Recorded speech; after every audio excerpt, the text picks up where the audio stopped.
ठीक है, मैं बताया आपको जहाँ पर प्लेन्स होते हैं, प्लेन्स मतलब क्या होता है, वो एरिया जहाँ पर कंटिन्यूस फ्लड आता है। जहाँ पर कंटिन्यूस फ्लड आएगा वहाँ पर ऑर्गेनिक लेयर की बहुत ही पतली लेयर जम जाएगी। आपने पानी को बहते हुए देखा होगा तो देखते होंगे पानी के साथ बहुत पतली पतली लेयर बहकर आती है। Those are the most fertile soil in the world. उसको हम लोग कौन सा फर्टाइल सॉइल कहते हैं, क्या नाम है उसका, आपने सुना होगा कभी इसका नाम, पता करिए क्या नाम है उसका। ठीक है, agriculture activities takes place in the organic layer. देखिए जो भी एग्रीकल्चर एक्टिविटीज़ हैं वो इसी ऑर्गेनिक लेयर की बदौलत होगी। ठीक है, which is the layer where all form other forms of vegetation grows, है ना, जहाँ हर प्रकार के पेड़ पौधे उगेंगे। This is why organic layer is very important, but it is also the layer that is most affected by erosion. मतलब इरोजन मतलब क्या होता है, इसको हम जो एयर वाटर और जो उसका पोल्यूशन हम लोग कहते हैं, इस तरह क्या है, सॉइल पोल्यूशन को हम लोग क्या कहते हैं, सॉइल इरोजन, है ना। It is also affected by pesticides such use in agriculture and other ways that settles in it. इसका मतलब क्या है, जो कीड़े मकोड़े मारने की दवाई हम इस्तेमाल करते हैं वो इसी एग्रीकल्चर लैंड में रह जाती है। एक टर्म है मैं आपको चाहता हूँ इसको पता करें आप लोग, वो है बायोमैग्निफिकेशन, और एक होता है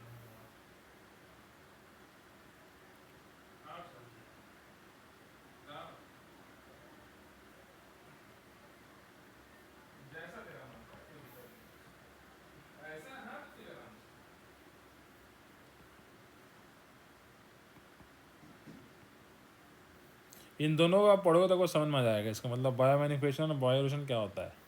ठीक है, इसका इंपॉर्टेंस क्या है, why biomagnification is very important. एक होता है, मैं आपको बताया था बहुत पहले, होता है BOD, बायोलॉजिकल ऑक्सीजन डिमांड। इन तीनों टर्म्स को आप लिख कर लाइए कल। ठीक है,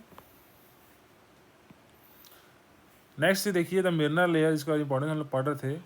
this layer consist of the B layer. B layer मतलब कौन सा लेयर है, बी लेयर का मतलब पूरा देखिए क्या लिखा हुआ है, सब सॉइल। इसमें प्लांट सॉरी इसमें सॉइल और वाटर रॉक्स दोनों होंगे। It contains very little organic matter. इसमें बहुत कम क्या होता है, ऑर्गेनिक मैटर होता है। ऑर्गेनिक मैटर भी रॉक से टूट कर ही बनेगा। The particles in this layer are much larger than the soil particles in the organic layer. इसलिए इसमें क्या होते हैं, इसमें थोड़े थोड़े जो जैसे आपने मुरुम वाला मिट्टी देखा होगा उसमें, वो एग्जाम्पल इसमें मिनरल लेयर का एग्जाम्पल है। ठीक है, और सब सॉइल उसमें होता है मुरुम, और उसमें मिट्टी होती है। The roots of only those plants reach this layer that go deep. इसमें क्या है, वो पौधों के रूट जो बहुत ज़्यादा बड़े होते हैं वही इस लेयर में पहुंचते हैं। For example the roots of tomato plants remains in the organic layer but those of mango reach in the mineral layer.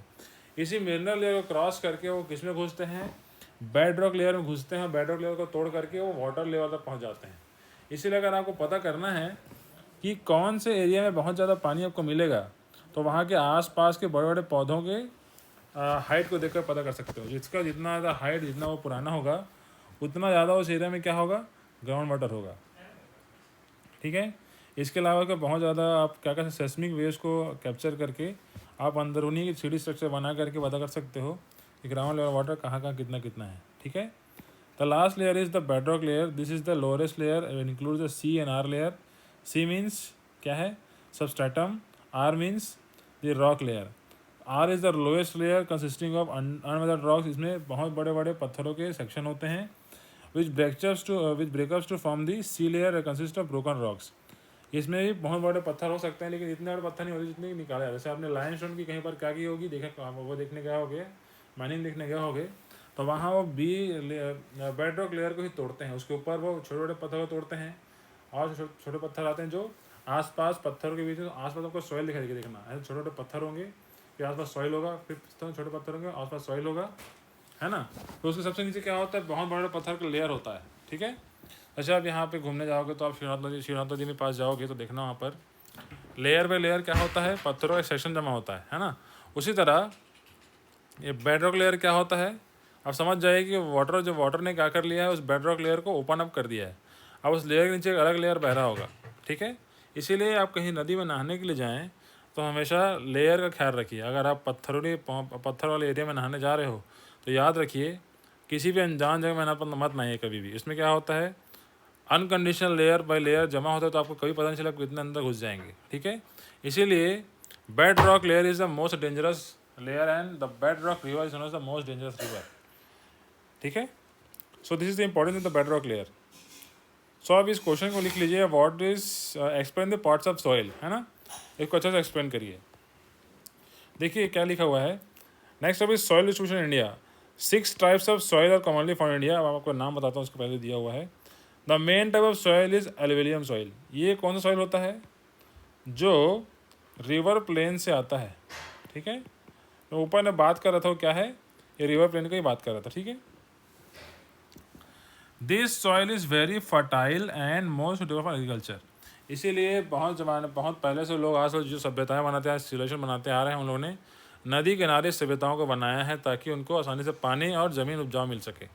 देखिए, the most of the Chhattisgarh land area is covered by red and yellow soil. इसमें क्या है, छत्तीसगढ़ की property कैसी है, उसमें सबसे ज़्यादा मुरमी मिट्टी आपको पीली मिट्टी मिलेगी। Red soil is found by the weathering of ancient metamorphic rocks in the Deccan plateau, ठीक है। It gets its red colour from the high iron oxide content. इसीलिए यहाँ पर आयरन की खुदाई होती है। जैसे आप पहले डेला जाओगे, यहाँ पर आयरन फैक्ट्री है, यहाँ पर आस पास प्लांट है, लाइमस्टोन की खेती, लाइमस्टोन वगैरह मिल जाएगा आपको वहाँ पर आपको क्या मिलेगा, रेड सॉइल मिलेगा। The yellow colour comes from the hydration of soil chemicals. Yellow chemical क्या होता है, वो सॉइल केमिकल में क्या मिल गया है, पानी मिल गया, उन्होंने पानी के साथ क्या रिएक्शन कर लिया, वो क्या हो गए, येलो कलर के हो गए। देखिए ये आपको, देखिए ये पहला टाइप था, क्या था, this is the first type, here is the second type and the third type, now this is the fourth type. Black soil is very important soil. Black soil is found in India's western states. Western मतलब कौन सा पता है, गुजरात राजस्थान तक की बात कर रहे हैं, ठीक है। This soil suitable for cultivating cotton, wheat etcetera. Black soil की प्रॉपर्टी क्या होती है, इसमें ज़्यादा क्ले की मात्रा होती है, तो ये पानी को बहुत देर तक रोक सकता है। Black soil is made by very fine particles that have been very high moisture retention capacity, ठीक है। इसमें थोड़ी क्ले की मात्रा होती है जो पानी को रोक सकता है। हाई मॉइस्चर रिटेंशन मतलब क्या होता है, बहुत देर तक पानी को रोक सकने की क्षमता, ठीक है, इतनी जल्दी ड्राई अप नहीं होते। अब देखिए फिफ्थ टाइप का सॉइल है, वो क्या है, तो लैटराइट सॉइल, ठीक है। लैटराइट सॉइल आपको वहाँ मिलेंगे जहाँ पर मानसून बहुत ज़्यादा होता है, इसलिए आपको ईस्टर्न इंडिया में बहुत ज़्यादा लैटराइट सॉइल मिलेगा। This soil develops in areas that experience high temperature and high rainfall. ये कहाँ बनेगा, जहाँ हाई टेम्परेचर और हाई रेनफॉल बन रहा है, ठीक है। ये जितना भी आपको मैंने मार्किंग करा दी है, ये 1 मार्क क्वेश्चन में 2 क्वेश्चन में आएंगे। और क्या आएगा, ये एक्सप्लेन दी टाइप्स ऑफ, मैंने लिखा है पार्ट्स ऑफ सॉइल, तो ये आएगा एक्सप्लेन दी। नेक्स्ट क्वेश्चन क्या है, एक्सप्लेन दी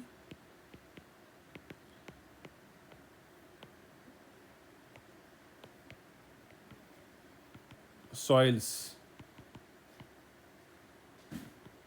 इन इंडिया,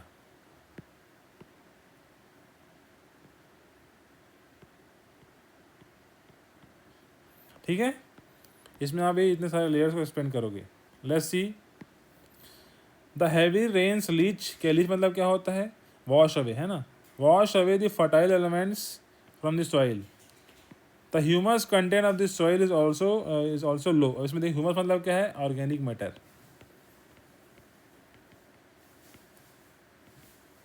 ठीक है। Which is why large quantities of fertilisers are needed to grow crop. इसीलिए क्या है, बहुत ज़्यादा क्वान्टिटी में फर्टिलाइजर चाहिए ग्रो करने के लिए। ये ऑर्गेनिक मैटर क्या होता है, जो पेड़ पौधे हमारे उसके लेयर को तो आपने पानी में बहा के निकाल दिया, समुद्र में लेके खोल दिया, है कि नहीं। अब पानी बह रही है तो वॉश हो, तो क्या है, अल्टीमेटली पानी नदी में बहते हुए समुद्र में चली जाती है, तो लैंड फिर से क्या हो गई, ह्यूमस से रिक्त हो गई, ह्यूमस वहाँ पर कम पड़ जाएगा, ठीक है।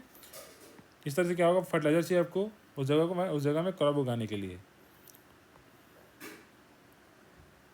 देखिए अदर साइड फिर और कौन से प्रकार के सॉइल हैं, एक है छठा वाला है ड्राई और desert soil found in the Thar desert and the forest soil in the Himalaya ranges. 7 प्रकार की हो गई, ठीक है। There are 7 types of soil. So इतने सारे क्वेश्चन आपके लिए बन जा रहे हैं, इस मैप में देख सकते हैं, है ना। ट्रॉपिक ऑफ कैंसर पास हो रहा है, Myanmar, Bay of Bengal, Arabian Sea दिख रहे हैं।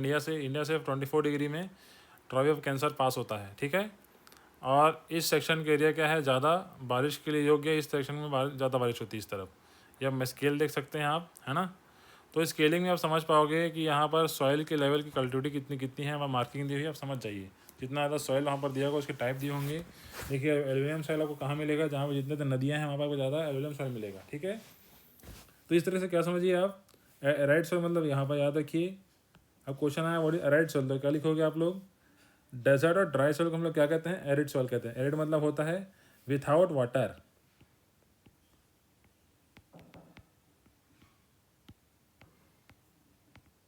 इसका सीधा मतलब हमारे पानी कमी को मिला के, ठीक है। This is the chapter second honours for land resources. देखिए ये क्वेश्चन को आपको बनाना है। What are the main types of soil, ऊपर लिखा हुआ which state of India do we find forest soil, what are the main geographical features of the states of with forest soil, है ना। इस सारे क्वेश्चन का मैप देकर बनाइए, ये आपके लिए होमवर्क है ये, ठीक है। चलिए अब हमने देखा लैंड के अलग टाइप हो गए, अलग अलग चीज़ें हो गई, क्वेश्चन एक भी देख लिया। Next type is, next part is the land degradation and conservation. अब ये क्या है, जहाँ डेवलपमेंट होगा वहाँ पर आपको क्या मिलेगा, खराबी मिलेगी, है ना। उसका इस्तेमाल गलत होगा, पोल्यूशन फैले, कुछ ना कुछ दिक्कत आएगी। तो इसके लिए क्या करते हैं लोग, लैंड एक्वायर तो कर रहे हैं लेकिन कुछ लोग जागरूक होते हैं, वो लोग क्या करते हैं फिर उसको कंजर्व भी करते हैं। देखते जाइए, we have inherited our land from our ancestors, we need to hand over this land to the next generation. बहुत इंपॉर्टेंट पॉइंट है। क्या है, हमको आने वाली पीढ़ी के लिए तो भाई ज़मीन को बचा के रखना पड़ेगा, तभी ना कुछ कर पाएंगे, सीखेंगे कुछ चीज़ों को। Humans can improve or degrade the land through their activities. How do we access the quality of land? हम लोग लैंड की क्वालिटी कैसे मेंटेन करेंगे। So one such measure could be how much vegetation or animals the land can support sustainably. ये क्या है, उस ज़मीन की क्वालिटी कैसे मेंटेन करेंगे। अगर उस ज़मीन के आसपास बहुत सारे वेजिटेशन पेड़ पौधे हैं और वहाँ पे एनिमल्स को, लैंड को सपोर्ट कर रहा है वो, तो उस जगह को कंजर्व करना बहुत ज़रूरी है। The capacity will vary from place to place, it can not be same for desert and an evergreen forest. इसमें क्या है, लेकिन डेजर्ट में कुछ मिलेगा नहीं, एवरग्रीन फॉरेस्ट में कुछ मिलेगा नहीं, है ना। तो एवरग्रीन फॉरेस्ट की अलग प्रॉपर्टी है और डेजर्ट की अलग प्रॉपर्टी। इसका कहने का तात्पर्य है डेजर्ट में कोई पेड़ पौधे मिलेंगे नहीं तो उसको कंजर्व करने का कोई तात्पर्य नहीं है, ठीक है। उस ज़मीन को आप कैसे भी इस्तेमाल कर सकते हो, लेकिन इस्तेमाल कैसे करोगे, जिसको उस एरिया में रहने आता होगा, है ना। आजकल राजस्थान में प्रोजेक्ट चल रहा है, उसका नाम है सोलर प्लेस। बहुत सारे सोलर पैनल्स को वहाँ पर कंटिन्यूस गर्मी में लगा दिया जाता है और इलेक्ट्रिसिटी प्रोड्यूस होती है, ठीक है। और एवरग्रीन फॉरेस्ट में क्या है, वो ज़मीन है जहाँ पर बहुत सारे वेजिटेशन है, एनिमल्स डिपेंड करते हैं, उसको कंजर्व करना बहुत ज़रूरी है, ठीक है। When this capacity of land to support life decreases, क्या होता है, जब इस कैपेसिटी को डिग्रेड हो जाए किसी भी कारण से, तो उसका मतलब क्या है, लैंड क्या हो रहा है, डिग्रेड हो रहा है। For example if the land is covered by sand after a flood, तो क्या होगा, उस पूरे इलाके में क्या हो गई, बहुत ज़्यादा, बहुत नदी में बाढ़ आने की वजह से क्या हो, पूरा एरिया जो है सैंड से भर गया है। तो क्या हो, वहाँ पर कोई पेड़ पौधा उगेगा नहीं, और जो पेड़ पौधा पहले उगे थे तो मल्ले में दब गए हैं, है ना। तो land is degraded because plants and animals can not get the nutrition from it like they got earlier for before the flood, ठीक है। सो इन कारणों से क्या होता है, डिग्रेडेशन हो सकता है। आपने भी, मैंने भी क्या किया, जंगल में जाकर फॉरेस्ट को उड़ा दिया, यहाँ से वहाँ तक पूरे फॉरेस्ट को, जितने वहाँ पर पानी रुकता था या फिर, है ना, कुछ ना कुछ कारण रुक से बाढ़ आसपास के एरिया में नहीं जा रहा है, या फिर पेड़ पौधे के ऊपर डिपेंडेंट है एनिमल्स, सब क्या हो गए, ठप पड़ गए, ठीक है। तो मैंने क्या कर लिया, लैंड को डिग्रेड कर लिया, ये भी एक प्रकार है, ठीक है। देखिए human activities can lead to land degradation in many ways. क्या है वो, पहला देखिए यहाँ पर लिखा है, when we plough dry land और land with a high gradient steep slope. इसमें क्या है, प्लॉग का मतलब क्या होता है, जोत रहे हैं ना, सूखी मिट्टी को जोत रहे हैं या फिर उस जगह को जोतने जा रहे हैं जो बहुत ऊंचा ढलान पर है, तो the wind and the water erodes the Lucent soil. इसमें क्या होता है, ऐसे जगह पर क्या होता है, जो हवा है और जो पानी है वो क्या करता है, जो ऊपर में ओपन ओपन जो अब खोदने के बाद या जोतने के बाद जो हल्की फुल्की या फिर पाउडर जैसी जो मिट्टी आई होगी, जो फर्टाइल होगी ऊपर लेयर ऑर्गेनिक लेयर, उसको हम लोग क्या करते हैं, डिग्रेड कर डालते हैं। कैसे, पानी से ऊपर की लेयर बह जाती है, हवा से बहकर उड़ने लगती है ना, फाइन पाउडर उड़ जाता है। क्या होता है, living behind only large size particles and pebbles. तो अगर आपने बहुत ज़्यादा ऐसे एरिया में सूखा पड़ गया है, तो सूखा पड़ जाता तो क्या हो रहा है, हमारे पानी नहीं है ना। तो आपने जो ज़मीन खोदी होगी, मान लीजिए आपने ज़मीन खोद दी, इस आस में कि बारिश होगी, पहले लोगों के पास क्या था, वो सब बारिश के ऊपर निर्भर हुआ करते थे। तो बारिश हुई तो भाई खेती हारी हो रही है, नहीं हुई तो पानी कहाँ से लाएंगे। तो पहले कैसे होता था, बारिश नहीं हुई तो जो जोती हुई ज़मीन हो क्या हो जाएगी, समय के साथ सूख जाएगी, थोड़ी बहुत ज़मीन उसमें जो पानी बचे एकदम सूख जाएगी। और क्या होगा, अपने आप ही धीरे धीरे क्या होता जाएगा, हवा के माध्यम से टूटते जाएगा। और टूट कर क्या होगा, जो बहुत फाइन पाउडर है उस जगह से उड़ करके कहीं और चली जाएगी, अलग अलग जगह। उससे क्या होगा, उस इलाके में आप, उस जगह में आप क्या नहीं कर पाओगे, फिर एग्रीकल्चर मतलब प्लांट से ग्रो नहीं कर पाओगे, क्योंकि जो ह्यूमस लेयर है, जो फाइन लेयर, ऑर्गेनिक लेयर तो उड़ गया है कि नहीं। देखिए, the land then become unfit for pasture और एग्रीकल्चर। इसलिए क्या हो जाता है, वो चराने के लिए कुछ भी चीज़ इस्तेमाल करने की जगह क्या होता है, अनफिट हो जाता है। इस तरह से क्या किया, वो एक कारण से क्या हो गया, ड्राई ज़मीन जो है ख़राब हो गया। नेक्स्ट देखिए, you read the example of Rajasthan. देखिए राजस्थान बहुत इंपॉर्टेंट, इसको समझिए। राजस्थान क्या होगा, आपने पिछले पढ़ा होगा, द डेजर्ट सब soil has a high salt content. अब याद रखिए, वो डेजर्ट के सॉइल में, सब सॉइल में क्या है, बहुत ज़्यादा सॉल्ट कंटेंट है। अब यहाँ तक मैंने बताया था, जो पहले का ओशियन था वो आज का क्या है, डेजर्ट है।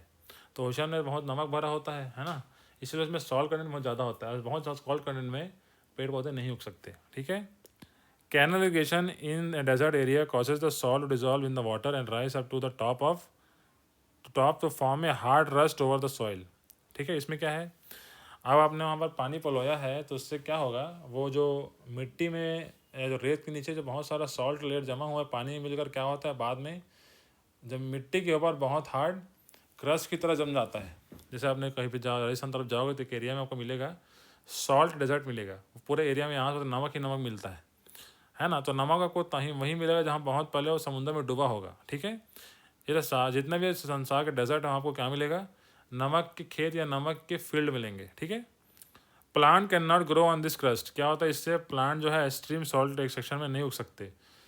This is also an example of land degradation. इससे भी क्या है, लैंड डिग्रेडेशन हो रहा है, उस इलाका को, उस जगह को हम लोग इस्तेमाल नहीं कर पाएंगे।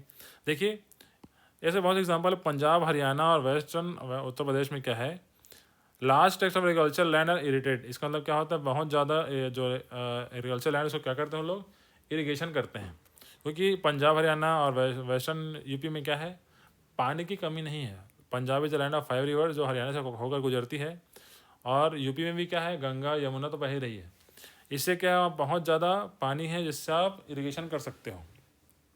अब देखिए, अब पानी के इरीगेशन दो प्रकार से होते हैं। क्या है, वहाँ पर बाढ़ बहुत आते हैं, इससे क्या होता है, वाटर लॉजिंग हो जाती है, और इससे पानी का जो ऊपर का लेयर है उसमें क्या जाता है, नमकीना मतलब सलाइनिटी बढ़ जाती है, उसमें पीएच बढ़ जाता है उसका, अलग अलग केमिकल अलग लेयर्स के बनने से।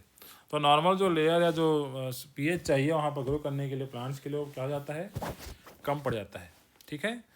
तो एक्सिस फ्लड से भी क्या होता है, आसपास का पूरा लैंडमार्क और जो एरिया क्या होता है एग्रीकल्चर करने के लिए डैमेज होता है। क्योंकि फ्लड आएगा तो पहले ह्यूमस लेयर, सबसॉइल लेयर तक पूरा उड़ जाएगा, फिर वो अपने एरिया से बहुत दूर से लाए हुए लैंड डिपॉजिट को भी उसमें डिपॉजिट करके जाएगा, है ना। तो पहले पानी आया तो ऊपर का तो लेयर उड़ गया, फिर अपना लेयर को डिपॉजिट करते रहते जाएगा धीरे धीरे, फिर पानी वहाँ पर भरा रहेगा। तो आपका जो भाई एरिया तो पूरा इस्तेमाल करने योग्य नहीं रहा। तो क्या होगा, हमारा फिर से सॉइल डिग्रेडेशन का प्रॉपर्टी आ गया। सॉइल डिग्रेडेशन का तात्पर्य क्या है, जो सॉइल इस्तेमाल करने योग्य ना हो, ठीक है। देखिए यहाँ पर क्या है, फिर से केस स्टडी में देखिए क्या दिया हुआ है, इन गुजरात, मध्य प्रदेश एंड महाराष्ट्र। अब गरीमत वाली बात सबसे बड़ी ये है कि मध्य प्रदेश और गुजरात से, महाराष्ट्र से बहुत ज़्यादा बड़ी नदी बहती, नर्मदा तप्ती नदी, ठीक है। इसके अलावा और भी बहुत सारी नदियाँ वहाँ से बहती हैं, है कि नहीं, और डैम भी बहुत सारे वहाँ पे। The excessive grazing is the main cause of land degradation. इसमें क्या, गुजरात, मध्य प्रदेश और महाराष्ट्र में बहुत ज़्यादा चराव से ज़मीन खराब हो रही है। अब सवाल आप पूछ सकते हैं कि भाई जब ज़मीन वहाँ पर है तो गैया के लिए चरने इसके लिए होनी चाहिए, तो गैया अगर चर रही है बहुत ज़्यादा तो वहाँ पर ज़मीन ख़राब कैसे हो रही है। तो इसका आंसर मैंने पहले आपको दे दिया है। बहुत सारे प्लांट्स उगे हुए वहाँ पर, तो बहुत सारे प्लांट्स हैं, तो क्या होंगे, उनमें ठंडकता मेंटेन करने के लिए क्या करेंगे, ट्रांसपिरेशन नाम के प्रोसेस को करेंगे। इसमें क्या हो, ट्रांसपिरेशन मतलब क्या होता है, प्लांट पानी की कुछ मात्रा को पौधों से स्टोमाटा के रूप में, स्टोमाटा से क्या करेगा, उड़ाएगा वाटर वेपर के रूप में। इससे क्या होगा, वो आसपास के एरिया से अपने टेम्परेचर को मेंटेन करेगा, ताकि फूल पत्ते सूख ना जाए अधिक गर्मी में, ठीक है। उसके लिए वो पानी का इस्तेमाल करता है। तो ट्रांसपिरेशन से पानी तोड़कर ऊपर जा ही रहा है, तो उसमें क्या होगा, वो पानी एक लेयर में जाने के बाद क्या करेगा, प्रेसिपिटेट होगा, है ना। तो अब मैंने को बताया था, जैसे कि ज़मीन है ना, गर्मी के मौसम में क्या होता है, ज़मीन पर बहुत धूप पड़ती है तो वहाँ पर लो प्रेशर एरिया बन जाता है, और समुद्र पर धूप पड़े तो वहाँ पर हाई प्रेशर एरिया बन जाता है, किसका, वाटर वेपर का। गर्मी के मौसम में पेड़ पौधे जो हैं बहुत से तो सूख जाते हैं, छोटे वाले, तो बड़े होते हैं, क्या करते हैं, उन्हें बचाने के लिए ट्रांसमिशन करते रहते हैं। तो वहाँ पर भी वाटर वेपर जो ऊपर में उड़ रहा है, तो वहाँ पर प्रेशर है किसका, वाटर वेपर का। और वैसी वाटर वेपर का प्रेशर किस में है, समुंदर के ऊपर भी। तो समुंदर में क्या डायरेक्ट पानी है, बहुत सारा पानी है, तो बहुत सारा पानी जो है समुंदर में क्या हो रहा है, प्रिसिपिटेट हो रहा है, मतलब ऊपर में जम रहा है। और वहाँ पर वाटर वेपर का कंटेंट ज़्यादा हो गया, तो वहाँ पर वाटर वेपर प्रेशर क्या हो गया, ज़्यादा हो गया। और प्रेशर क्या करेगा, हाई से लो की ओर आएगा। ठीक है, तो क्या होगा, जहाँ पर कम वाटर वेपर का प्रेशर है वहाँ से हाई की ओर, और जो जहाँ पर हाई वाटर वेपर का प्रेशर है वहाँ से प्रेशर जो है फ्लो करेगा हवा के रूप में। ठीक है, तो बादल जो बने हैं यहाँ इस एरिया में, जो बादल वहाँ से बनकर आएंगे, उससे क्या होगा, म्यूचुअल एक्सचेंज होगा और बारिश होगी यहाँ। ठीक है, सो आप समझ जाइए कि पानी गिराने के लिए भी पानी चाहिए आपको। ठीक है, इसीलिए अगर बहुत कहीं पर इलाके में बहुत दूर तक क्या पड़ा हुआ है, सूखा पड़ा हुआ है बहुत समय से, वहाँ पर पेड़ पौधे बंजर मतलब उगेंगे नहीं, बंजर हो जाए ज़मीन, तो क्या होगा, वहाँ पर पानी गिरने की संभावना और कम हो जाएगी। ठीक है, और पानी गिरने की संभावना क्या हो जाएगी, और कम हो जाएगी। सुनना आपको ये, so the grazing more livestock than the land can support destroy not just the grass and the other vegetation but also exposes the soil which gets degrade because of the wind erosion. इसमें क्या होगा, अब देखिए, अब बहुत ज़्यादा वहाँ पर पानी तो नहीं है, तो सूख जाएगा जगह, तो फिर पानी फिर हवा से क्या होगा, ऊपर का जो पार्टिकल वाला लेयर है उड़ने लगेगा। जैसे आप गाँव में जाओ, गर्मी का मौसम में बहुत खुला खुला जगह रहता है, तो जब वहाँ पर फसल नहीं उग रही होती है, तो क्या होता है, जब बहुत तेज हवा चलती है गर्मी के मौसम में, तो देखना आपके घर में बहुत ज़्यादा एक पतले मिट्टी का लेयर जम जाता है ना। ये वो फाइन पार्टिकल है जो वहाँ से उड़कर यहाँ पर आता है। लोग पहले ज़माने में क्या करते थे, इसी लेयर को बहुत अपने छत पर जमाते थे बहुत ज़्यादा, और उस जमा करके उसको कलेक्ट करते थे। फिर उस मिट्टी को वो लोग क्या करते थे, उसी मिट्टी का इस्तेमाल करके बार वो लोग तो टॉयस वगैरह बना लिया करते थे। लेकिन बाद में लोगों को समझ में आने लगा कि मिट्टी बहुत इंपॉर्टेंट मिट्टी है, उसको जमा करके फिर लोग क्या करने लगे, गोबर से मिला करके दोबारा डाल दिया उसमें, तो उससे क्या हो गया, बहुत अच्छा ह्यूमस बन गया फिर से। तो इस तरीके से क्या कर सकते हो आप, इन्फॉर्मेशन से, जानकारी से एक अच्छा कंजर्वेशन भी कर सकते हो। देखिए नेक्स्ट पार्ट क्या है, इन ओपन कास्ट माइनिंग, इसमें क्या होता है, खुले तौर पर माइनिंग करने से the top soil is removed and the large pit in is dug to extract minerals, है ना। इसमें क्या होता है, ओपन माइनिंग में टॉप सॉइल को उड़ा करके बहुत बड़ा गड्ढा खोल दिया ताकि अंदर के मिनरल्स को निकाला जा सके। After the mining operation and जब माइनिंग खत्म हो जाती है, तो लैंड के पास बहुत बड़ा लार्ज पिट मतलब बहुत बड़ा गड्ढा जाता है, उसमें बहुत सारे पत्थर उत्थर निकले हुए होते हैं। अब देखिए वो जगह क्या हो गया, पूर्ण रूप से एग्रीकल्चर करने के तो अनफिट है ना। इसके अलावा उसमें और भी कोई इस्तेमाल नहीं कर सकते। इस तरह से क्या हो, फिर भी क्या होगा, जगह डिग्रेड हो गया। ये भी एग्जांपल है। ठीक है, जैसे जहाँ जहाँ माइनिंग हो रही है, देखिए कहाँ कहाँ माइनिंग हो रही है, झारखंड में forest land, Jharkhand, Chhattisgarh, Madhya Pradesh and Orissa, इन 4 जगह पर जहाँ सबसे ज़्यादा फॉरेस्ट है, वहाँ पर अलग अलग प्लांट लगा करके उनको फ़ायदा पहुँचाने के लिए लोग क्या कर रहे हैं, वहाँ पर उसको काट रहे हैं और माइनिंग कर रहे हैं। जैसे कोयले की माइनिंग हरदो जंगल बिलासपुर में और रायगढ़ में हो रही है, तो वहाँ अब हरदो जंगल कटने से क्या होगा, अरपन नदी सूख जाएगी। अब बिलासपुर जाओगे देखना, गर्मी का मौसम आया नहीं होता है, अरपन नदी पूरा सूख कर बंजर हो जाता है, उतनी नदी सूख जाती है, वहाँ पर लोग क्रिकेट खेलने आते हैं। So this is the example of butterfly effect, how a jungle, how a forest cutted by the upper section। अब याद रखिए, हम जो मैप पढ़ते हैं तो हर जंगल का है ऊपरी क्षेत्र में है ना, मतलब वो क्या है, हायर एल्टीट्यूड में है। तो जो बीच के जो हम लोग बोलते हैं कटोरा है ना, जो धान है कटोरा बोलते हैं, वो क्या है, गड्ढे की तरह है, जो एक ऐसा समझ लीजिए कि बहुत बड़ा पत्थर मैंने बीच में डाल दिया, तो हमारे एक पत्थर से गड्ढा हो गया, तो पानी वहाँ से ऊपर से बह करके नीचे के गड्ढे में आएगी, है कि नहीं। इससे क्या हो रहा है, बिलासपुर का पूरा जिला के आगे आने वाले समय में क्या हो जाएगा, सूखने लगेगा, वहाँ पानी कमी पड़ने लगेगी। ठीक है, अब उसका उदाहरण देख सकते हैं, श्रीनाथ नदी में पानी रहता है, अरपा नदी में पानी नहीं रहता है, बहुत ही पतली धारा उसमें बहती है कि नहीं। अब उसको मॉनिटर कर सकते हो पिछले 4-5 सालों में, जब से ये कटना शुरू हुआ है। इसके अलावा सोन नदी भी सूख जाएगी, हसदेव नदी भी सूख जाएगी, क्योंकि पूरे जंगल को आपने तो उड़ा दिया है। और जंगल क्या करता है, पेड़ पौधे ढेर सारे, उसमें फिर प्रेसिपिटेशन होगा, ट्रांसपिरेशन होगा, है ना। तो अब बारिश कराई जाएगी, तो बारिश ही नहीं होगी तो फिर पानी नहीं आएगा। तो this is the process why the butterfly effect affects the atmospheric section and the other plant effects. ठीक है, देखिए other way in which the land is grade by grinding limestone for cement industry. अब पूरा अब जाएंगे तो बलौदाबाद जिला को क्या नाम दे दिया गया है, लाइमस्टोन सिटी नाम दे दिया गया है। इतनी सारी फैक्ट्रीज हैं, भरा के हवा लाइमस्टोन मिलेगा आपको, कैल्शियम कार्बोनेट। ठीक है, आज पूरी एरिया को खोद दिया गया, यहाँ से वहाँ तक आसपास के 50 गाँव इसके अंदर आएंगे। और उसको इस्तेमाल करने के लिए किस में इस्तेमाल करते हैं, सीमेंट फैक्ट्री में इस्तेमाल करते हैं, और टैल्क टेल क्या होता है, टाइल्स के लिए, और क्ले पोट्री में इस्तेमाल करते हैं इसको, ठीक है। Huge amount of fine dust particles are carried by the wind and settle on the nearby land. इसमें क्या होता है, अब इन पत्थरों से निकले हुए, अब उसमें पत्थर में कैल्शियम भरा हुआ है, क्या भरा हुआ है, कैल्शियम। अभी कैल्शियम क्या है, ज़मीन में वो प्लांट के लिए काम नहीं आएगा। प्लांट रिक्वायर्स नाइट्रोजनस वेस्ट या nitrogenous compounds for as a food. तो आपकी यूरिन में कम, आपके यूरिन में और आपकी जो फिशिस है ना, उसमें है आपको नाइट्रोजन कंटेंट मिलेगा, कैल्शियम में नहीं मिलेगा। जब ये जमता है लेयर बाय लेयर आसपास की ज़मीनों में, तो क्या होता है, वो जगह क्या करती है, वो कैल्शियम क्या करता है, पानी को रोकने की क्षमता को रोकता है।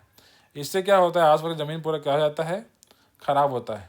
इसलिए आप देखेंगे जहाँ पर भी आसपास बहुत सारी फैक्ट्रीज हैं, वहाँ पर आसपास की जो ज़मीनें हैं वहाँ पर खेती बहुत कम हो जाती है, क्योंकि वहाँ को पानी बहुत ज़्यादा देना पड़ता है, और उसको आपको क्या बोलते हैं, साल में 3 से 4 बार जोतना पड़ेगा अलग अलग सेक्शन में, ताकि आप मिट्टी को मिला, फिर नई मिट्टी डालो, नई मिट्टी की लेयर को डालो। इससे क्या होगा, लेयर वाले मिट्टी डालने से कैल्शियम जो है एक फूड रिसोर्स के रूप में बैक्टीरिया द्वारा इस्तेमाल होता है फिर बाद में, ठीक है।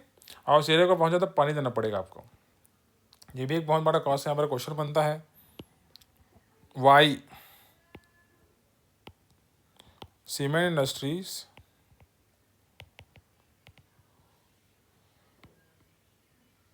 result in raw agriculture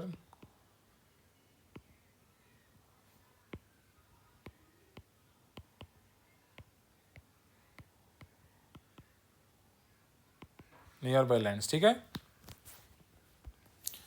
इस पैराग्राफ में ढेर सारे एग्जाम्पल दिए हैं, आप समझ सकते हो इसको। तो क्वेश्चन आएगा,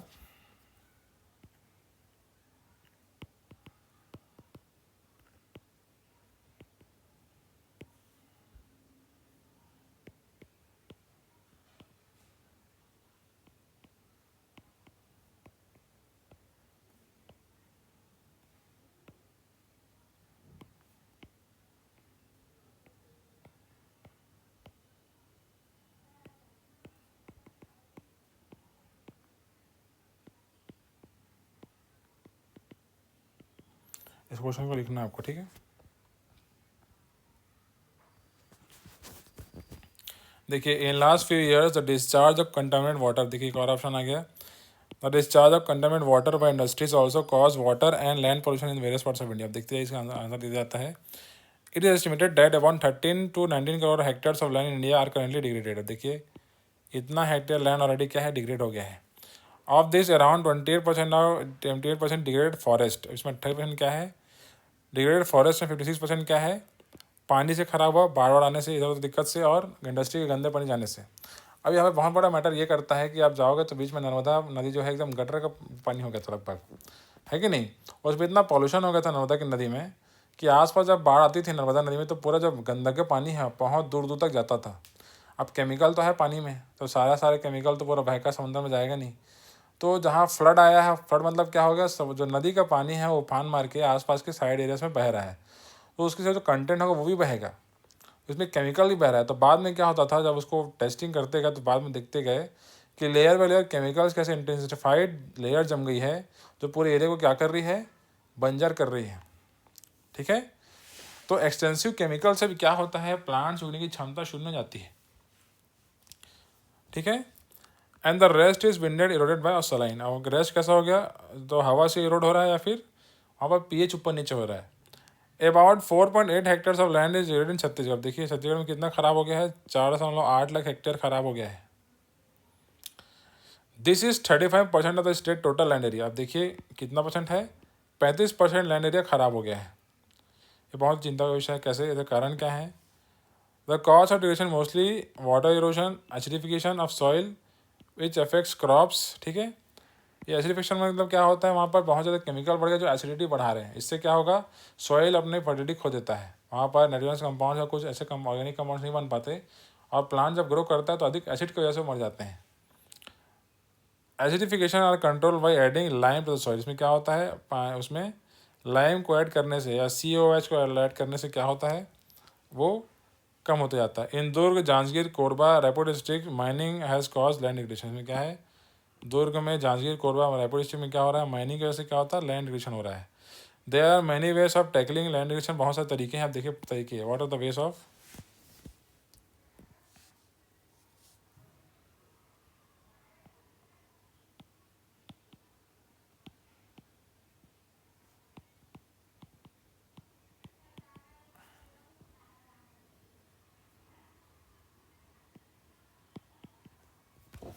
क्या है वो तरीके? एफॉरेस्टेशन पहला, पास्चर्स, है ना, especially on the land, afforestation and pastures can address the problem to some extent, especially on land that is no longer suitable for agriculture. इसमें क्या है, पास्चर में, एग्रीकल्चर में पर्टिकुलर चीज़ को उगाओ तो पास्चर में कर सकते हो, कुछ घास फूस को उगा जिसको गैया खा सकती है। धीरे धीरे क्या होता है, घास खा रही है, घास की बॉडी भी गिर रही है उसमें, तो उग करके दोबारा फर्टिलिटी बढ़ाएगी उसको, ठीक है। बाद में कर सकते हो, इसको कंजर्व करके फार्मिंग कर सकते हो। सिमिलरली इंश्योरिंग प्रॉपर इरीगेशन, और क्या, प्रॉपर इरीगेशन प्रोवाइड करने से वाटर होल्डिंग कैपेसिटी बढ़ जाती है लैंड की, और इससे क्या होगा, वाटर होल्डिंग जो पानी कमी बढ़ रही है या फिर कहीं कहीं पानी है कहीं पानी नहीं है, ये दूर होता है। और क्या होता है, पीएच मेंटेन रहता है, वाटर इज न्यूट्रल, है ना। तो पीएच आपने पढ़ा होगा, एक होता है न्यूट्रल और एक होता है बेस, एक होता है एसिडिक। ज़्यादा बेसिक हो गया तो भी दिक्कत है, ज़्यादा एसिडिक हो तो भी दिक्कत है। तो पानी क्या करता है, उसको न्यूट्रलिटी की तरफ वापस लाता है, इससे उसकी प्रॉपर्टी मेंटेन रहती है, ठीक है। अब यहाँ पे जो घाटे होते हैं उसको देखिए, land degradation and property. The poorest people in the country depends on degraded land. क्या है, सबसे गरीब लोग होते हैं वो क्या होते हैं, इन्हीं खराब लैंड्स पे डिपेंड करते हैं, क्योंकि इन्हीं के पास ज़मीन कम होती है और ज़मीन बच जाती है उसको भी लोग ले लेते हैं, ठीक है। दे आइदर रेयर लाइफ स्टॉक्स, क्या है, और वो क्या करते हैं, जानवर पालते हैं ज़मीनों में, या फिर दूसरे के लिए काम करने वाले फार्मर्स होते हैं, या वो जनजाति होती है जो सब्सटेंशियल एग्रीकल्चर लैंड में, मतलब फॉरेस्ट में ट्राई कर रही होती है। सब्सटेंशियल एग्रीकल्चर मतलब क्या होता है, पेड़ पौधों को काट करके एग्रीकल्चर करती है।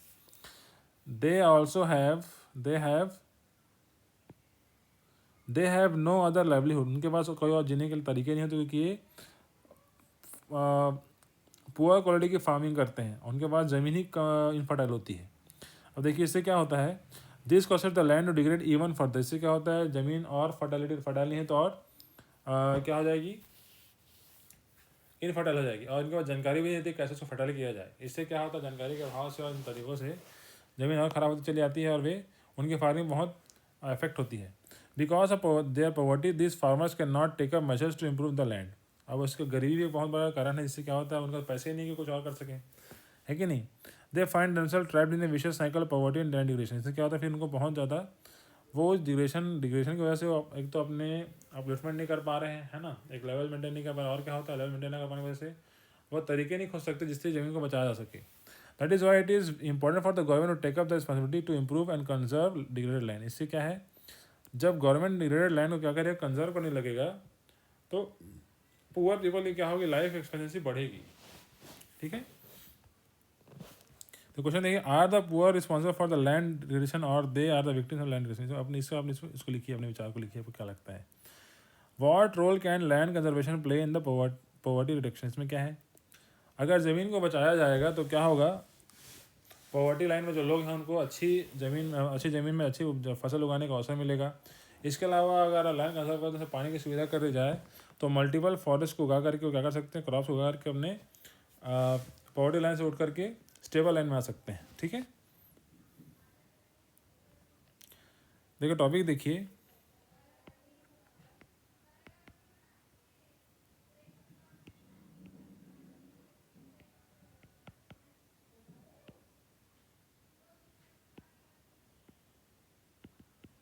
इसके यहाँ पर कितने एग्जांपल दिए हैं, 6 टाइप्स दिए हैं।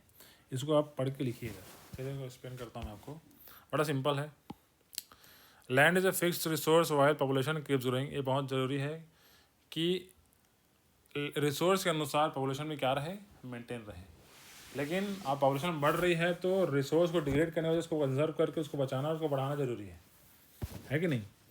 अब देखिए, आपने बहुत सारे एडवर्टीजमेंट देखा होगा, हम दो हमारे दो, है ना, सबको घर चाहिए। अब आप जब छोटे थे तो आपके आसपास बहुत कम घर थे, बैक टू बैक सब लोग घर बनाए पड़े हैं। जब लोग बड़े हो जाओगे 20-30 साल, तब तक वो सिटी विलेज जो है टाउन हो जाएगा, टाउन सिटी बन जाएगा। सिटी बन गया मतलब ढेर सारे घर में लोग रहने आ गए, है ना, सुविधा हो गई, बहुत सारे इनकम सोर्स आ गए, अलग अलग तरीके हो गए। लेकिन जो लैंड रिसोर्स थे जिसके ऊपर सब बेस्ड है बिजनेस, वो तो कम हो जाता है। अब आने वाले सालों में जो आपकी पॉपुलेशन के बाद और लोग जो बच्चे पैदा होंगे वो भी ऐसी करेंगे, या फिर नया गाँव बसाएंगे आसपास जा कर के। इससे क्या होगा, अल्टीमेटली वहाँ पास के आसपास की जो लैंड मैनेजमेंट है वो क्या हो जाएगी, ख़त्म होती चली जाएगी, है ना। तो देखिए क्या दिया हुआ है, only need our need also keeps increasing as our lifestyle involve, ठीक है, तो बहुत इसी समझ जाएंगे आप। More and more people from villages are migrating from to urban areas में क्या है, लोग धीरे धीरे क्या करेंगे, ज़्यादा सुख सुविधा, आसानी सुख सुविधा पाने के लिए गाँव से कहाँ जाएंगे, ज़्यादा डेवलप गाँव में, ज़्यादा डेवलप सिटी से टाउन्स में जाएंगे, ठीक है। This affect our land resource, इससे क्या होगा, हमारा लैंड रिसोर्स क्या होगा, अफेक्ट होगा। Migration leads to rapid expansion of urban areas, क्या होता है, जितना ज़्यादा लोग एरिया में बसते चले जाएंगे उतना ज़्यादा उस एरिया को एक्सपेंड करना पड़ेगा, फिर उतना ज़्यादा उस एरिया की ज़मीन को इस्तेमाल करके घर बार रोड पानी सब बनाना पड़ेगा। अब देखिए क्या है, colonies factories are built on fertile cultivatable land while forest are clear for agriculture mining, इसमें क्या होगा, इसके लिए क्या करेंगे, वो रहने के लिए और फैक्ट्री बनाने के लिए फर्टाइल और कल्टिवेटेड लैंड को क्या करेंगे, काटेंगे, बनाएंगे, इस्तेमाल करेंगे। और एग्रीकल्चर और माइनिंग के लिए अब जो लोग वहाँ तो फर्टाइल जमीन में रहने चले गए, है कि नहीं, और फॉरेस्ट्री करने के लिए और माइनिंग करने के लिए फॉरेस्ट को उड़ाएंगे। इससे क्या हो रहा है, लैंड स्ट्रेस में आएगा और वहाँ पर जो ज़मीन है वो क्या हो जाएगी, कम होती चली जाएगी।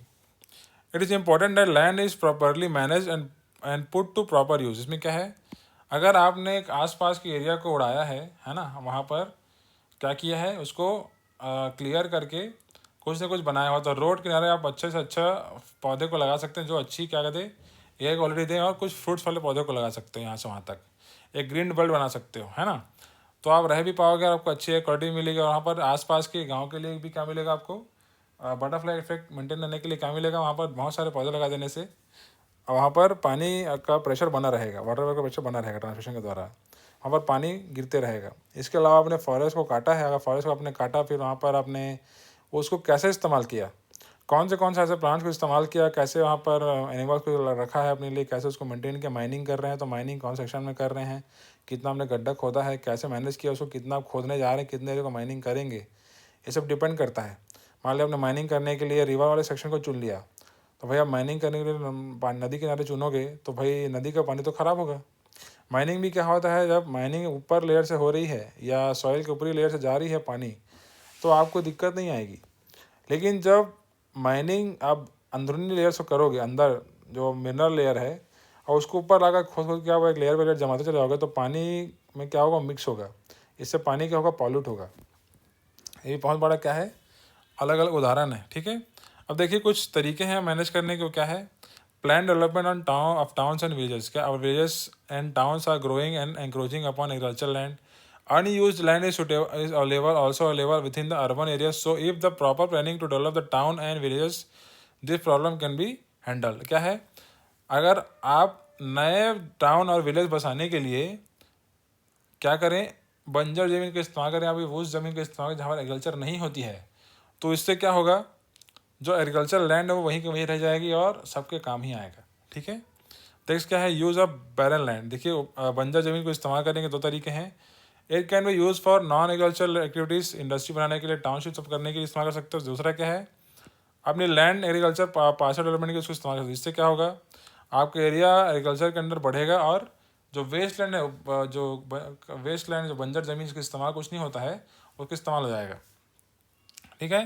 Use of follow land, follow land मतलब क्या होता है, ओल्ड फॉलो लैंड को इस्तेमाल कर पाओगे, जो बहुत समय से एग्रीकल्चर के लिए पड़ी हुई थी, है ना, उसको आप मतलब एग्रीकल्चर छूटी हुई थी, नहीं कर उसमें कुछ हो रहा था, है ना, अगर उसमें संभावना हो कि एग्रीकल्चर करके उसमें कुछ मेंटेन करके उसको एग्रीकल्चर के लिए दोबारा बनाया जा सके, या आपने फर्टिलाइजर मिला दिया, कोई लेयर बाई लेयर को चिपका दिया उसमें, है ना, लेयर बाई लेयर उसमें सॉइल डंप कर दिया, ह्यूमस मेंटेन कर लिया, उससे क्या होगा, अल्टीमेटली उसकी प्रोडक्टिविटी बढ़ जाएगी।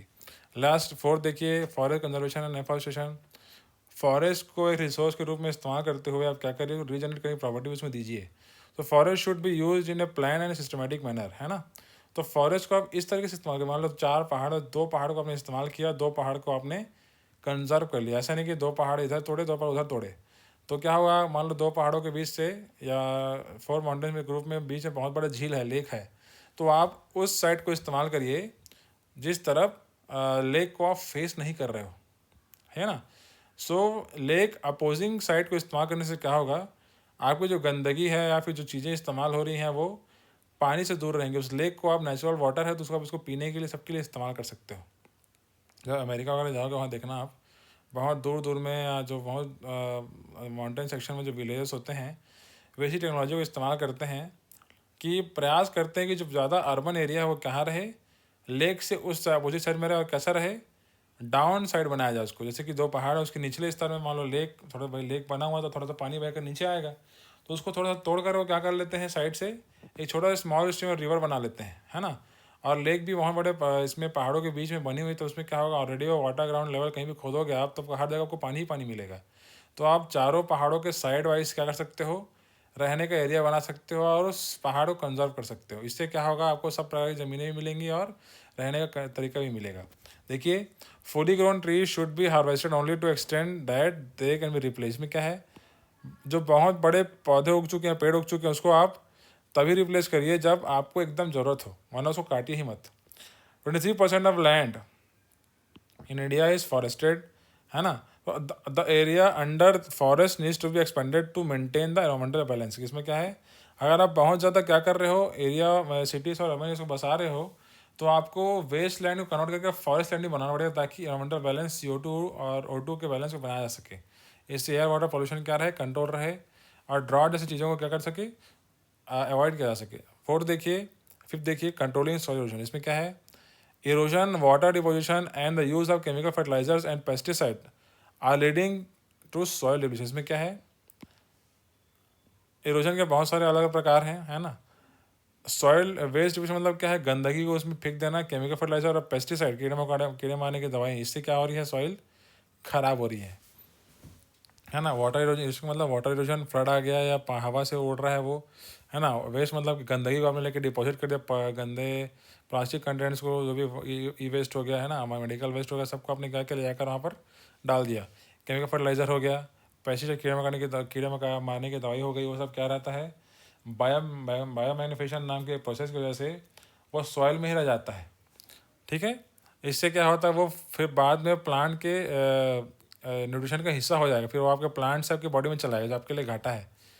This reduces the fertility of soil and decreases the productivity of agriculture land. इससे क्या होगा, ये सॉइल की फर्टिलिटी कम करेगा और एग्रीकल्चर लैंड की प्रोडक्टिविटी को क्या करेगा, कम करेगा।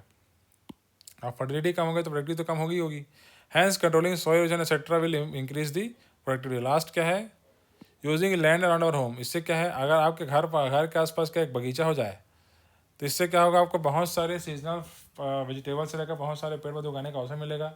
पेड़ पौधे उग रहे हैं तो आपको नेचुरल ऑक्सीजन नहीं मिलेगा, तो आपके हेल्थ के लिए, सब ओवरऑल बेटरमेंट के लिए क्या रहेगा, अच्छा रहेगा। इस तरीके से क्या कर पाओगे, अगर हर घर के आसपास आपने छोटा छोटा बगीचा बना लिया है तो उससे भी एक मिनी फॉरेस्ट बन जाता है। इससे ट्रांसमिशन होता रहेगा, ट्रांसमिशन चलता रहेगा और वहाँ पर वाटर का प्रेशर मेंटेन रहेगा, जिससे कि हाई प्रेशर जब बेल्ट बनेगा कहीं पर तो लो प्रेशर बेल्ट की तरफ वो बढ़कर आएगा तो हमारी बारिश होगी। इस तरह से क्या कर पाओगे, आप वाटर कंजर्वेशन कर पाओगे, एनवायरमेंटल कंजर्वेशन कर पाओगे।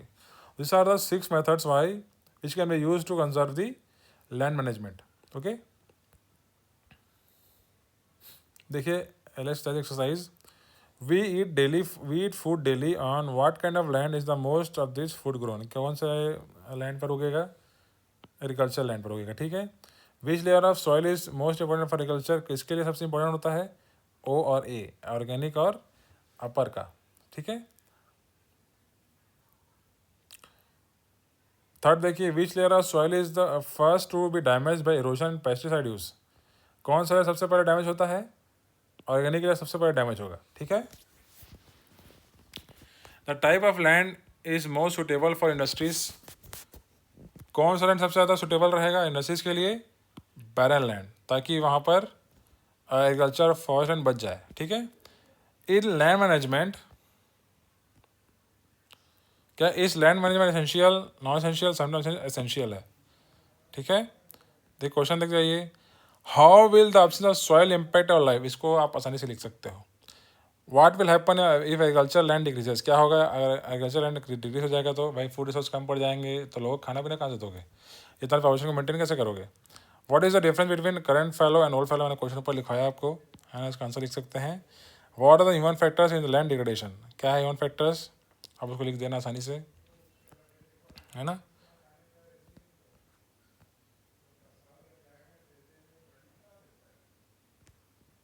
आप इन 2 क्वेश्चन को प्रैक्टिस करिए, फिर मैं इसको क्लास में डिस्कस करूँगा आपसे, ठीक है, समझ ना आए तो। चलिए